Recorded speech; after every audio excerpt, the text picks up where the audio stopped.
There we go. Hi, I'm Sarah. Welcome to our Unit 6 team video. This week I read the 2016 Museum Edition. Hi, my name is Leanna, and this week I read the K-12 2016 report.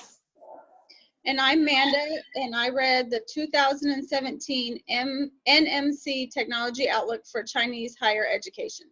Okay, nice. So again, we all kind of read different reports, which should be interesting.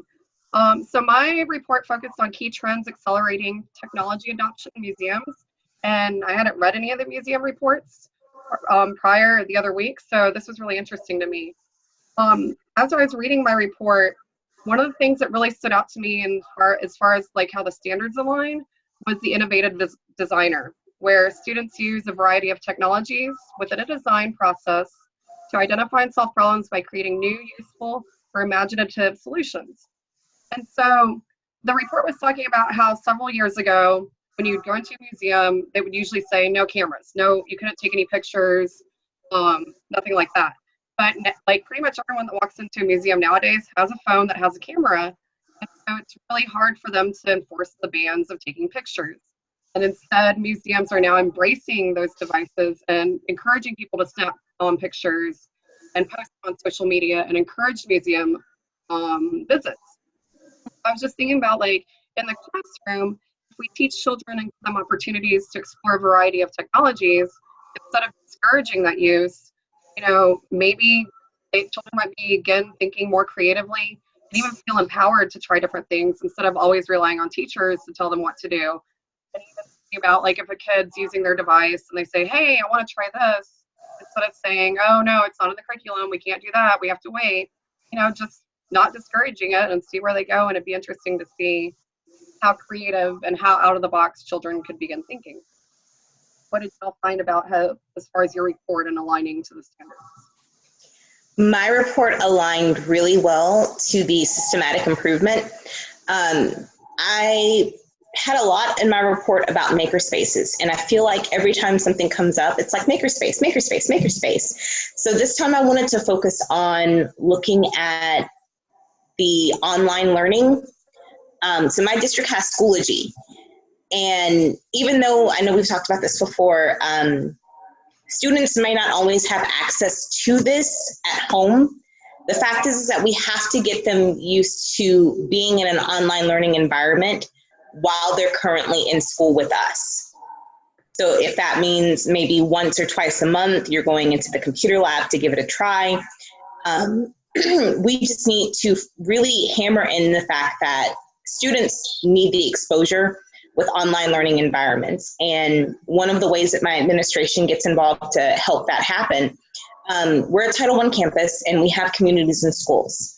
And Communities in Schools is a program that provides a multitude of different services. But one of the things that I didn't know that I learned recently, they will actually help parents get a basic computer package set up in their homes.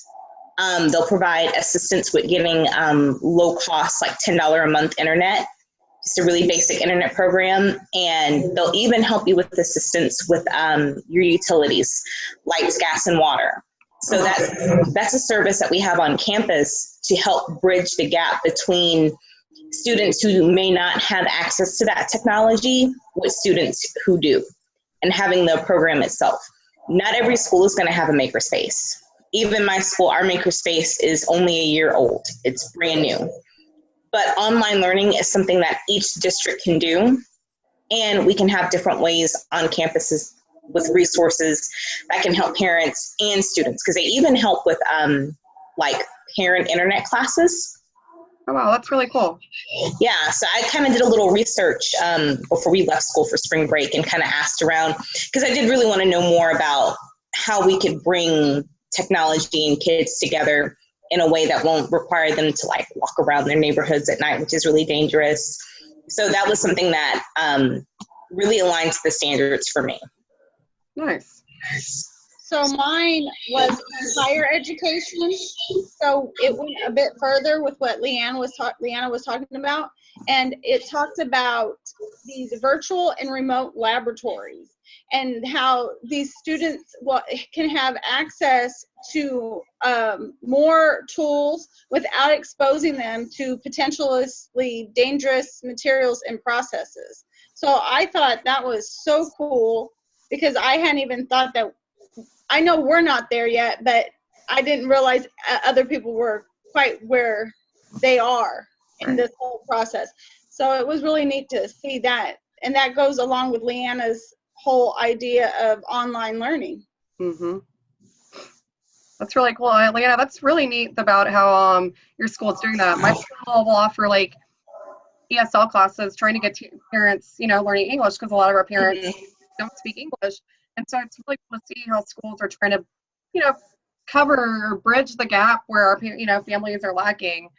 And, I know we've talked before about how the mobile devices and, not every child has access to it. But like you were saying, if we give them opportunities at school to become familiar with these devices, it'll be really beneficial for, I mean, because when you think about it, like we're in an online class and there's a certain etiquette that has to go along with, communicating with other people through like a video chat and knowing, how to approach the situation. And even though like at the beginning, we were all a little shaky and nervous about it, we all pushed through. But when you have students who may not have had this exposure for their entire lives, and then all of a sudden they're thrown into this environment, they're going to feel uncomfortable. They're not going to be prepared. And if we want kids, like Amanda was saying, to be, college and career ready and beyond, we have to set that foundation. Oh, bless you. Oh, thank you. At the very beginning. Yeah. So what interested me the most this week in the readings was, like Amanda was saying, with the virtual environments. The VR goggles was something that got brought up as like a technology that's coming. I have the Google Cardboards that my article was talking about. I wish I had them with me. They're at my classroom, but they're about $15, and they go over like any smartphone, and there's all these apps and different things. And my science teacher on campus, she uses it to show what will happen when different chemicals are mixed together that aren't supposed to. So you've got all these kids walking around the hallways. Oh my God, there was this explosion and it was so cool. And it's like, oh no, they had the goggles on. Thank goodness. The focus has always been to get kids to interact with the world around them. And we have so many different ways now that that's happening. So I'm really glad to see that even in 2016, this was something that was coming up. Now it's a reality for a lot of classrooms. That's really cool. I've never heard about the Google Cardboard. That's really neat. In my report, one of the things that I found to be the most interesting was they were talking about how museums are using data to see ways that can benefit visitors. Previously, I've seen it before when I've been to museums, they kind of look at attendance rates, demographics, and then simple surveys. But now they're having to use data to look at aspects even as like food services and the way museums are laid out, because those impact, their experiences even beyond just the exhibits that the museums offer. And the report talked about a technology called iBeacon, and it allows the technology that allows the museum to see how people are interacting with the different exhibits, which is kind of crazy and kind of freaky. But it also allows the museums to take that data, personalize museum experiences. And this made me think about education, because we're constantly looking at data, and there's so many different things that we have to look at that affect student performance, student experience at school. And, we're always also having to make sure that we're providing that individualized, differentiated instruction. So I thought that was really interesting that, even in museums, a field like that, they're having to analyze data and see ways that they can benefit visitor experiences. So in my report, they talked about the quantified self, using technology to collect data to help aid in a better education for students. And it's using a wearable technology to track your information. And I kind of related that to like when we use a Fitbit to track our progress. And now they're trying to do that for students to help them with learning and self-directed learning, help bridging formal and informal learning by tracking a variety of daily learning experiences in and outside of the classroom. So that's really neat to see that where we're going with all of this technology. Yeah, that's really cool. Wearable technology that tracks data for educational purposes. That's really nifty. I wonder what the implications of that are going to be, like just 5 years down the line. That's cool. I like that. Yeah, I liked reading this whole Chinese Horizon report because it definitely was on a whole different level than the reports we've been reading so it's far. almost like they're a lot more advanced. And I could see too, like that wearable technology start not worrying, but making sure the privacy and safety. That's like even my report with the data, they were talking about how museums are having to make sure that they explain how they're using the data, for information being kept secure. So that's interesting to see how the wearable technology evolves and what the implications would be for students in the future. In some districts, like my district has already kind of dabbled with their IDs, the student IDs. We have the smart tag for buses. So a student can't just get on like a random bus and go. We have a huge problem with that. I'm supposed to go on bus A, but instead I'm on bus D because I'm going home with my friend, and then we can't find your kid, and it's a big thing. So the ID will only scan for the bus that this child is supposed to be on. But that's a safety thing. I wonder what we could do for that with actual classrooms. I'm excited about that. That's really cool. That'll be what happens. Yeah. Well, that's definitely how I think we can use this information going forward is, we allow more experiences with our students. They are tracking their learning. So definitely in the future, the near future, will definitely be a lot more advanced than what we are now. Mm-hmm. Absolutely. And in my report, one of the research was talking about how majority of people that have smartphones, they use that, especially children, lower income populations, minorities, young adults, they depend only on their mobile devices for internet access. And I think by sharing this information with my colleagues, just showing them that you can effectively use mobile devices in the classroom, allow them to see that we can try using them without them always being seen as distracting. Or even like you were saying, Leanna, making sure that we're giving children those opportunities to interact with computers and tablets and not just always allowing them to use their mobile devices. Sometimes many children come in the classroom with mobile devices. I would think probably, second grade and up, it's probably not that much of an issue in like pre-K, K, and 1. Mm-hmm. In the older grades, showing them different ways that they can use them beyond like Twitter and Facebook and social media platforms, it might encourage students to try to be creative when using their phones in the classroom. And maybe they can even teach us different ways we can do different things. So what I was kind of noticing, and I'm so glad that you both mentioned the wearable tech.